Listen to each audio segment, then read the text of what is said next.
So as we prepare to make a DJ set in Ableton Live, there's a few things that you want to consider. One of them is just to be as uncluttered as possible.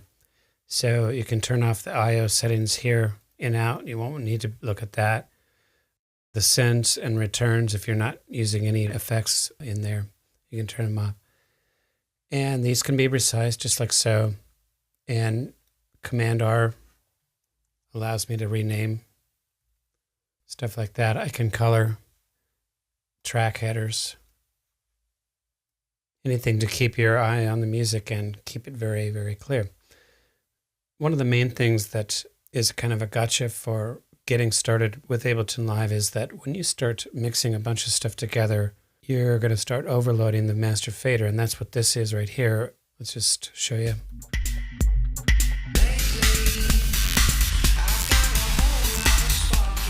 So what happens basically is that the more you start adding stuff on top of each other, the more you're going to start overloading the master. My suggestion is to bring everything down. You can shift select both tracks and take it down to probably -10 or so, and then leave your master fader at 0.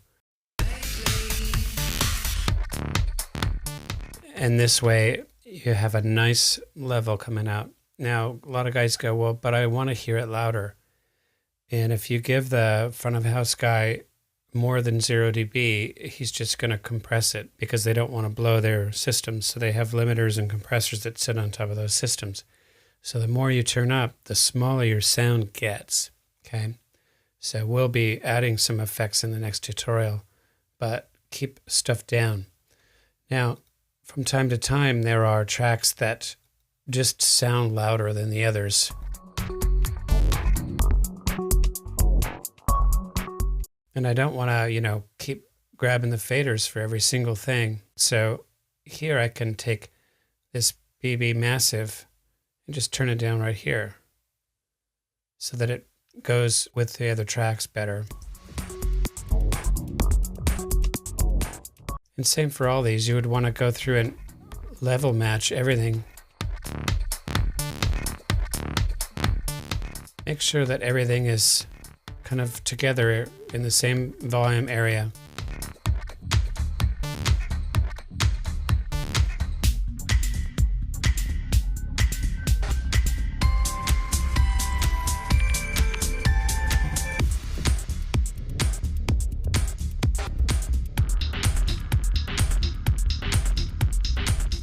Okay, so you can see what I'm doing. I'm level matching.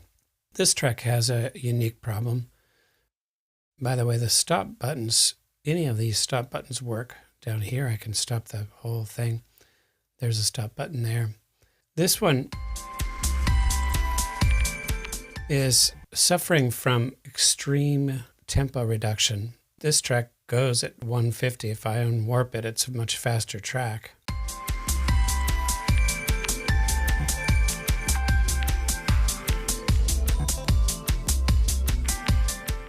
Okay, but it's in this set, so now that 150 gets destroyed. Okay, and this is a good time to discuss warp modes. They're right here, and you can read, but basically Complex Pro takes the most CPU cycles, but it would likely help this particular track out. Let's hear it.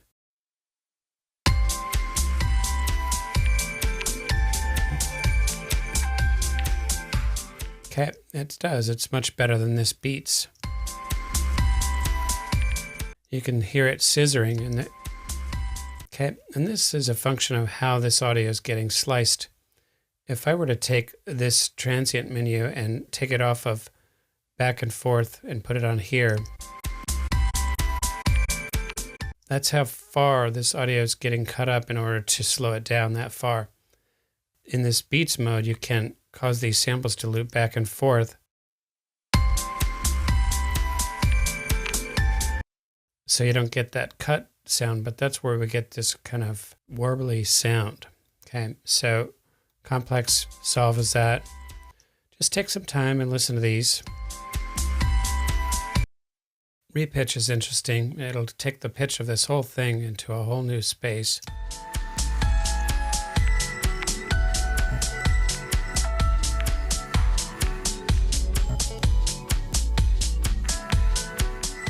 pretty cool sounding. And this is basically what a turntable kind of does. It just takes the whole thing in pitch and everything down. And the rest of it, you can just kind of play around with. Some of them you'll see that it just do not work for a track like that. Okay, another thing is I like to build fallback positions on my outros.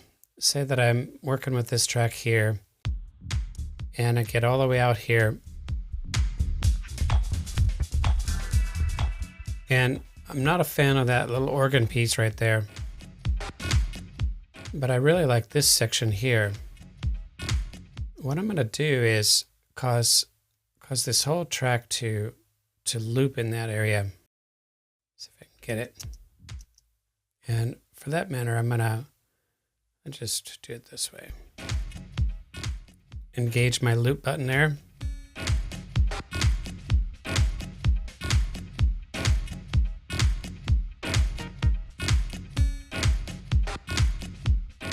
That's cool. So basically what's going to happen is wherever I set my start point is where it starts.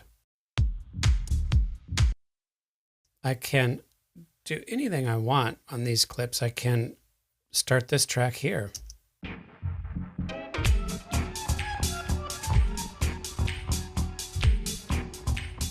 Anywhere I want.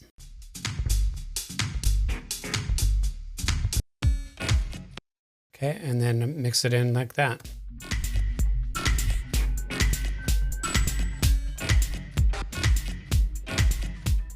Okay, all of the tracks that I work with, I like to, in case something happens where I miss a cue or get distracted by something, I like to have a loop set up at the end so that it just doesn't hit silence.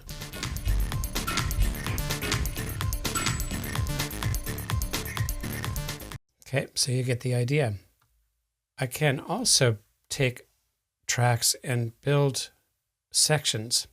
So I'm going to click my first scene and right click here, just say insert scene, and move these guys down.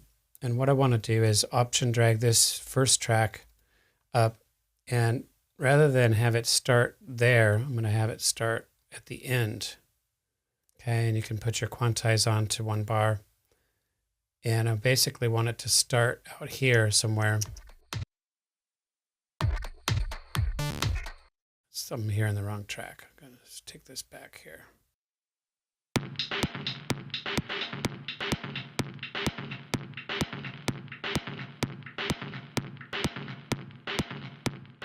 And then I set up my loop. Okay, and then so I can create separate parts out of the same thing. And to that end, in my sets as well, I always have a beats track. I've got a beat here.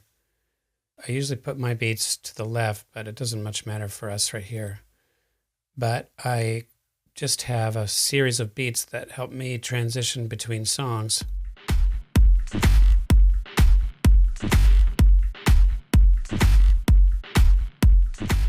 Okay, and this is an example of creative warping, actually. I'm going to duplicate this.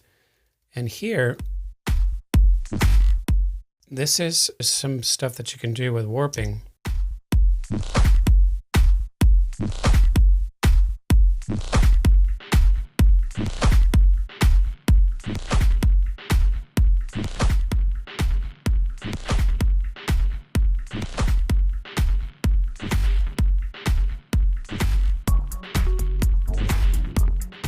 Okay. You can color tracks by right-clicking, coloring, doing anything like that. And basically, we've built fallback positions in terms of loops for most of these. Here, I just take a vocal break out of the middle of a song.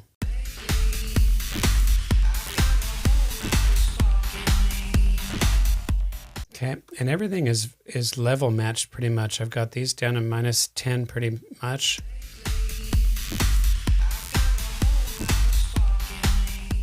Okay, and don't forget to save your warp files as you go along for each of these.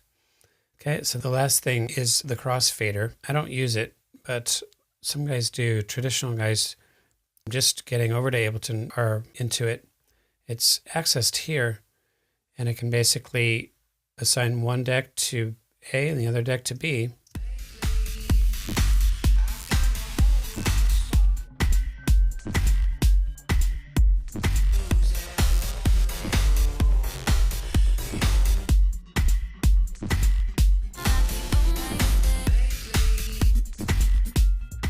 Okay, and you can see that this drum beat is not even assigned.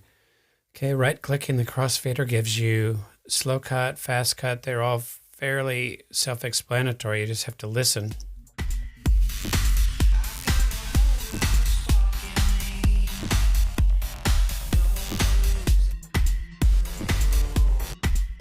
Okay, crossfader. All right, in the next video, we're going to